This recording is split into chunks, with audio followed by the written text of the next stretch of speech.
Всем привет! Начну сразу с вопроса. Вы когда-нибудь ходили в поход? Например, я никогда не ходил и в принципе не знаю, каково это. Единственное, что я знаю, так это то, что всегда нужно быть осторожным и ходить в проверенные места. Запасаться всем необходимым и в случае какой-нибудь проблемы иметь доступ к сети, чтобы связаться с помощью. К сожалению, девушки из сегодняшнего нашего выпуска нарушили все правила безопасности, и впоследствии их надежда на выживание просто угасла. Сегодня мы поговорим про одну загадочную историю, которая до сих пор считается нераскрытой. Подписывайтесь на канал, ставьте лайки, а мы начинаем. Сперва стоит поговорить про девочек. Лисан Фрон, ей было 22 года, описывалась как целеустремленная, оптимистичная, умная и страстная волейболистка. Она училась на психолога и мечтала о работе за границей в южных странах, что требовало знания других языков, особенно испанского. Крис Кремерс, она была на год младше своей подруги. Считалась очень открытой и общительной персоной и по окончанию учебы должна была стать искусствоведом. Они обе выросли в Амерсфорте и познакомились, когда работали в местном ресторане официантками. Совместное путешествие они запланировали еще осенью 2013 года, первоначально в Коста-Рику, и откладывали деньги на протяжении 6 месяцев, собираясь поехать в Панаму как социальные работницы, чтобы сделать что-то значимое для местных жителей, в частности, помогать с детьми, одновременно изучая испанский язык. Поездка также должна была стать наградой для Фрон за окончание университета. Девушки прибыли в Панаму 15 марта 2014 года, планируя там провести 6 недель.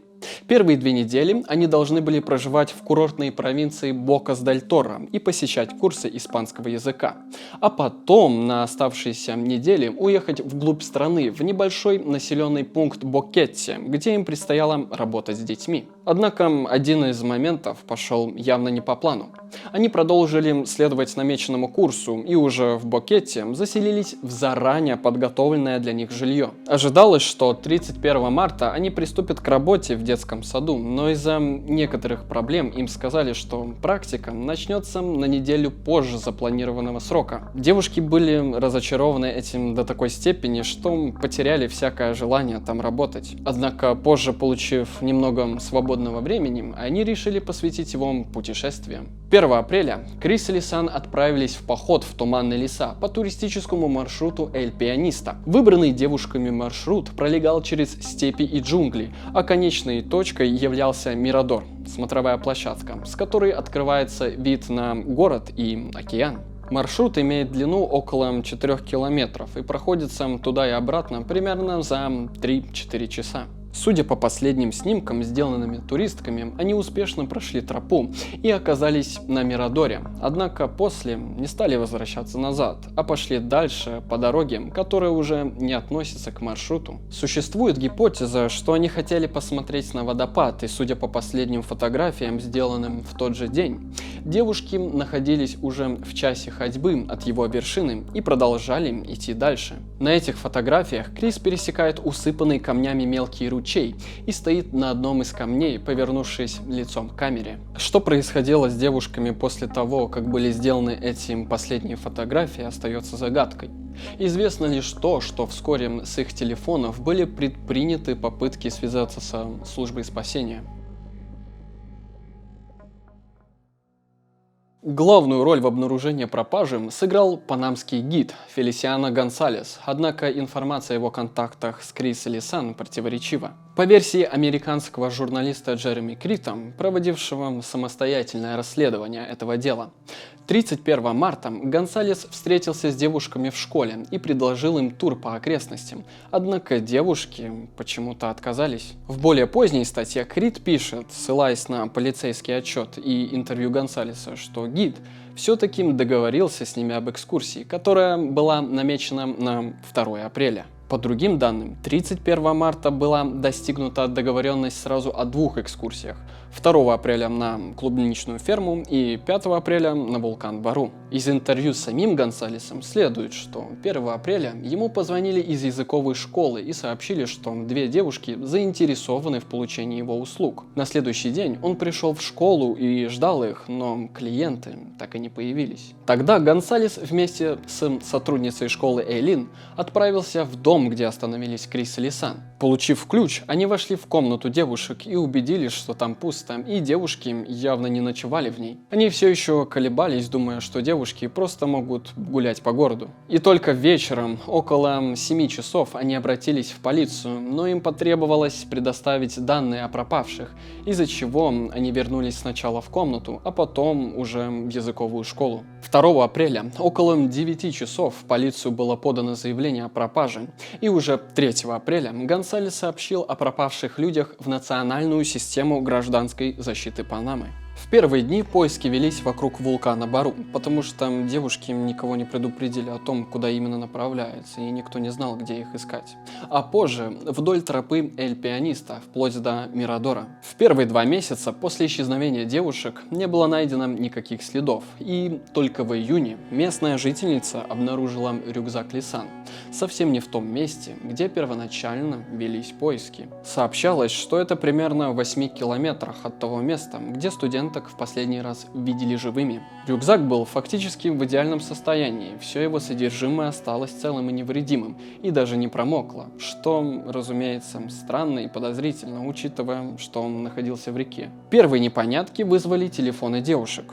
Оказалось, что через несколько часов после начала похода были произведены неудачные вызовы в 911. Первый звонок был сделан с телефона Крис в 16 часов 39 минут, а второй с телефона Лисан в 16 часов 51 минуту. За все время им удалось лишь 1 раз дозвониться в службу 911 утром 2 апреля, но звонок оборвался через 1 или 2 секунды. Впрочем, кроме служб спасения, звонки никуда больше не делались и не было попыток отправить СМС. Найденные в фотоаппарате снимки еще больше затуманило специалистов. На последних фотографиях 507 и 508 изображена Крис, переходящая через ручей. Следующая фотография, 509, была удалена неизвестно когда и кем, поэтому после фото 508 идет фото 510. Эта фотография считается большой загадкой, ибо невозможно сказать, что на ней было и в какой из дней она была сделана. Дело в том, что когда фотография удаляется с карты памяти обычным способом, ее можно восстановить с помощью специальных программ. Однако голландские специалисты, имевшие необходимое оснащение, так и не сумели этого сделать. Возможно, фотография была навсегда удалена с помощью компьютера, но разумеется, что девушки в походе не имели доступа к нему. Вдобавок, вопросы вызвали ночные фото, которые были сделаны 8 апреля. Все они были сделаны между часом и 4 часами ночи, по всей видимости, глубоко в джунглях, в темноте и во время дождя. Смысл этой фотосессии непонятен. На большинстве фотографий нет ничего примечательного, и многие имеют плохое качество. Есть несколько предположений, для чего они были сделаны. По первой версии, фотографии делались для того, чтобы осветить вспышкой путь в темноте. По второй версии, снимки были сделаны, чтобы зафиксировать нечто важное, произошедшее той ночью, или же отметить место, где было оставлено тело Крис, чтобы потом можно было его найти. И по третьей версии, с помощью вспышек фотоаппарата девушки хотели привлечь внимание спасательных вертолетов. Однако эта теория несостоятельна, так как ночные вылеты вертолеты не совершали. Находка рюкзака привела к новым поискам вдоль реки. 16 июня был обнаружен ботинок с человеческими останками внутри, а 2 дня спустя нашли второй ботинок. Панамская прокуратура сообщила, что тесты ДНК подтвердили принадлежность найденных останков Лисан, а на следующий день подтвердилась принадлежность найденной тазовой кости Крис. В последующие дни было найдено еще несколько останков, однако их оказалось очень мало. Настолько мало, что панамская судмедэкспертиза не смогла сделать формальное заключение о смерти девушек. Несмотря на это, на Мирадоре в конце тропы Эль-Пианиста был установлен крест с именем Лисан Фрон и Крис Кремерс и годами их жизни. Датой смерти указана 1 апреля 2014 года. Загадочная смерть студенток активно обсуждалась в интернете. Выдвигались гипотезы о причастности местных каннибалов, криминальных картелей и торговцев органами. Также были предположения, что девушек похитили или изнасиловали, однако следствие настаивало на том, что с Крис и Лисан произошел несчастный случай. Вероятной причиной смерти девушек являлось падение со скалы. В этом регионе они достигают высоты от 30 до 40 метров, а сильные водные потоки у их подножья делают обнаружение новых останков маловероятным. Тем не менее, официальная версия о том, что девушки упали в реку, ставились под сомнение различными экспертами. Карл Вейл, работавший директором патологоанатомической лаборатории, отметил по поводу останков, что утопленников обычно находят целыми, и практически неслыханно, что их тела распадались на мелкие фрагменты, а после 2 месяцев в реке на костях еще должно быть большое количество плоти. Пожелавший остаться неназванным, сотрудник панамской лаборатории, где исследовали останки Крис Лисан, тоже заметил, что за 7-8 недель тела не должны были так сильно разложиться, особенно в той прохладной местности на возвышенности, где их нашли. Также, если рассматривать путешествие девушек по тропам, в которые они отправились, то, как и у любого туриста, это должно занимать 5-6 часов. Задача подняться наверх и спуститься вниз. Люди, проживающие в этой местности, знают эти тропы как свои 5 пальцев, но все же никогда не рискуют отклоняться от намеченного маршрута, поскольку можно заблудиться, а то и хуже, навредить себе. В период с апреля по октябрь здесь идут регулярные ливни, и один неверный шаг может изменить жизнь на до и после. В целом, панамские власти критиковали за небрежный подход к расследованию и его закрытость. Например, когда нидерландские эксперты обследовали содержимое рюкзака Лисан, они обнаружили более 30 отпечатков пальцев неизвестных людей. Однако панамская полиция не взяла отпечатки ни у кого из местных жителей, участвовавших в поисковых операциях. Полиция забрала вещи Крис Лисан из комнаты, где они проживали, только 10 апреля. К этому времени там уже бывали посторонние люди и сфотографировали, в частности, дневники девушек и паспорт Крис. Также не были опубликованы полные результаты судебно-медицинской экспертизы найденных останков. По мнению адвоката семьи Кремерс, правительство Панамы было заинтересовано в том, чтобы смерть девушек была признана несчастным случаем, а не убийством. Это требовалось для защиты туризма, приносящего стране ежегодно $4 миллиарда.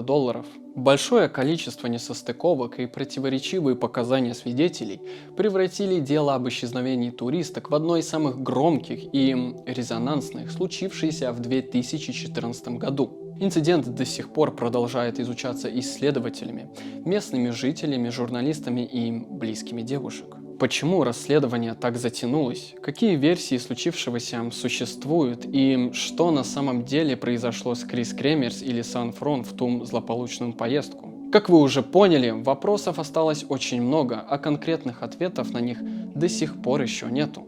Что по-настоящему случилось с девушками, непонятно. Можете, кстати, написать свои предположения в комментариях. А на сегодня мы заканчиваем данный выпуск. Огромное спасибо, что досмотрели видео до конца. Обязательно подпишитесь на наши YouTube и Telegram каналы, поставьте лайки и не забывайте, что любая тайна рано или поздно становится явной. Пока!